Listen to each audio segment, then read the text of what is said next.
welcome to today's reflection. Today we'll be looking at Acts chapter 5 verses 12 to 26. Have you ever been a little awestruck? You wanted to speak to someone you saw but were just too scared to do so. After the events in yesterday's reading of what happened to Ananias and Sapphira, it's not surprising that people were a little in awe or scared of Peter and the disciples. But let's hear the reading. The apostles worked many miracles and wonders among the people. All of the Lord's followers often met in the part of the temple known as Solomon's Porch. No one dared join them, even though everyone liked them very much. Many men and women started having faith in the Lord. Then sick people were brought out onto the road and placed on cots and mats. It was hoped that Peter would walk by and his shadow would fall on them and heal them. A lot of people living in the towns near Jerusalem brought those who were sick or troubled by evil spirits, and they were all healed. The high priest and the other Sadducees who were with him became jealous.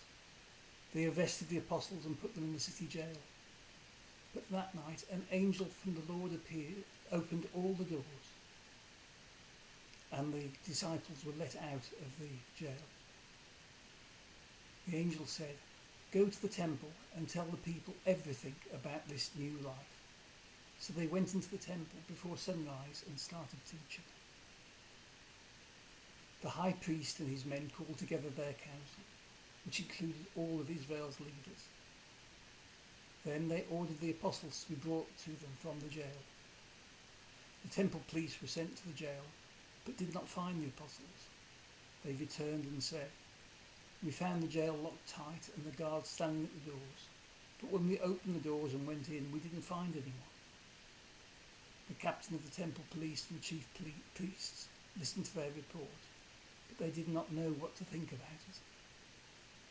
Just then someone came in and said, Right now, those people you put in jail are in the temple teaching the people." The captain went out with some of the temple police and brought the apostles back, but they did not use force. They were afraid that the people might start throwing stones at them.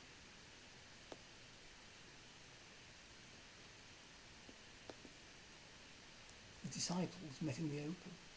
Solomon's portico was part of the outer temple, either part of the entrance or between where the Gentiles could go and parts reserved solely for Jews.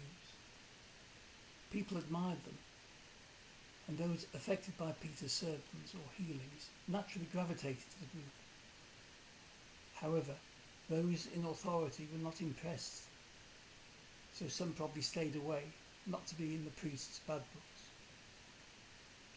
In fact, there was a power struggle going on. The chief priest and his followers may have ignored the disciples if they'd been in Galilee, but they were in the middle of Jerusalem, in the temple. This was an affront to their authority, they thought. But it wasn't the disciples struggling to get power. This was God demonstrating his power. People had seen Jesus' power, but his followers had also been given power and were demonstrating the fact with healings. So the authorities decided to act and lock up the leaders. But this has no effect. God returns them to the temple to carry on. It is interesting that no one knew what to call the followers or what they taught. It is not until the Gentiles in Antioch in Syria, where they were first called Christians, in between then and now in Acts, they were called followers of the way. However, the angel seems to struggle to know how to describe it and tells them to teach about this new life. Luke presents several stories through Acts, giving a bit of a comic interlude. This is one. The authorities looking for people standing openly in the temple. what a new life they were celebrating. I've already said about the attractiveness of the disciples and the passing on God's healing. Here follows an example of God's amazing grace in releasing the disciples. However, we will soon see, as we move through Acts, that there are more severe trials to come. Perhaps God is giving a mountaintop experience to carry the early church into a much tougher time. Let us pray. Lord, thank you that you are always there for us. Help us to appreciate you when you feel close and trust you when you do not. Help us to speak of how you make a difference in this life, and help us always to look forward to you acting in unexpected ways and to trust you to do this. Amen. Thank you for listening. Goodbye.